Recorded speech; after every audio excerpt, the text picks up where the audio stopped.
Ada universiti banyak ni tak apa. Cuma bila ada universiti banyak ni, kita kena ingat pendidikan di Malaysia ni, ramai orang tak sedar, 90% daripada pendidikan di Malaysia ni ditanggung oleh kerajaan. Masyarakat ni kalau ikut sasaran Dr. Mahathir dulu, zaman dia nak penduduk kita ni bertambah sampai 90 juta orang. Lah kita baru 1/3 lah, lebih kurang 30 juta lebih. Baru dah ingat saya dalam 33 juta lah ni. Jadi nak kata terlalu banyak atau terlalu sedikit ni bergantung kepada apa yang kita nak dapatkan. Bagi saya sebenarnya bagus orang ada pendidikan. Kalau saya pun, kalau orang tu tak dapat masuk universiti selepas SPM, katalah dia nak kerja dulu, kemudian dia nak sambung belajar kemudian, pun bagus kan. Tapi maksud saya adalah mengejar ilmu ni tak pernah tak bagus ha? Mengejar ilmu ni satu benda yang saya suka. Bila orang tak kira lah, mungkin umur 50 baru dia nak buat ijazah, bagi saya bagus. Cuma kita jangan belajar ni untuk tujuan yang sempit. Jangan belajar ni sebab aku nak kerja dalam bidang ni. Tak salah ada cita-cita tu, tapi kalau kita hanya sempitkan kita punya cita-cita setakat itu, kita mungkin jadi orang yang kecewa kalau kita tak dapat apa yang kita dapat, yang kita hajatkan.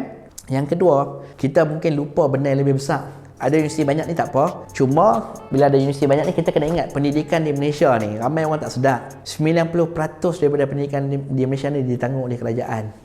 Nak bina sekolahnya, bina universitinya ditanggung oleh kerajaan. Jadi besar sebenarnya. Kalau tengok tiap-tiap tahun belanja untuk pendidikan dan pengajian tinggi oleh kerajaan kita ni, lah kira boleh kata 1/5 lah. 1/5 dari belanjawan negara ni adalah untuk pendidikan. Tu pun orang nak lagi, kalau boleh kerajaan tanggung semua. Bagi saya bergantung kepada kekuatan kewangan kerajaan.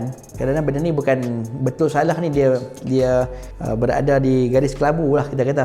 Kalau kita ada duit banyak, kita pun kalau boleh nak semua orang masuk sekolah, jangan ada yang tercicir. Kalau kita tengok jumlah pelajar tercicir, jumlah pelajar yang tak layak dapat CJ SPM ni puluhan ribu. Ada sedikit pertikaian tentang angka ni sebab ada yang tak mendaftar pun SPM. Kira tuang terus, tak duduk terus. Mereka ni pun akan jadi sebahagian masyarakat. Bila keluar, mereka mungkin membawa apa yang ada pada diri mereka lah.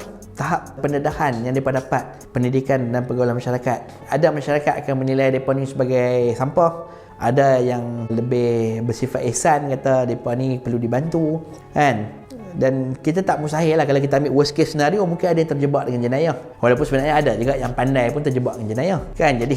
Jadi kita, bagaimanakah masyarakat kita yang seimbang tadi kita boleh capai. Jadi bagi saya peluang pendidikan ada banyak bagus. Cuma kalau kita ada jangkaan bahawa kerajaan kena menanggung semua, itu kita kena ada penelitian semula. Cuma bagi saya sepatutnya semua remaja lah, anak-anak di Malaysia ni mesti kita bantu untuk dihabiskan persekolahan dia. Sekolah rendah, sekolah menengah. Bab nak pengajian tinggi ni, nama pun pengajian tinggi, bukan semua orang dia tak semestinya sambung pada ketika itu. Jadi itu saya ada bagi option. Tapi kita kena pastikan semua pelajar kita dapat ikuti sekolah rendah, sekolah menengah sepenuhnya. Itu kita kena cari jalan lah.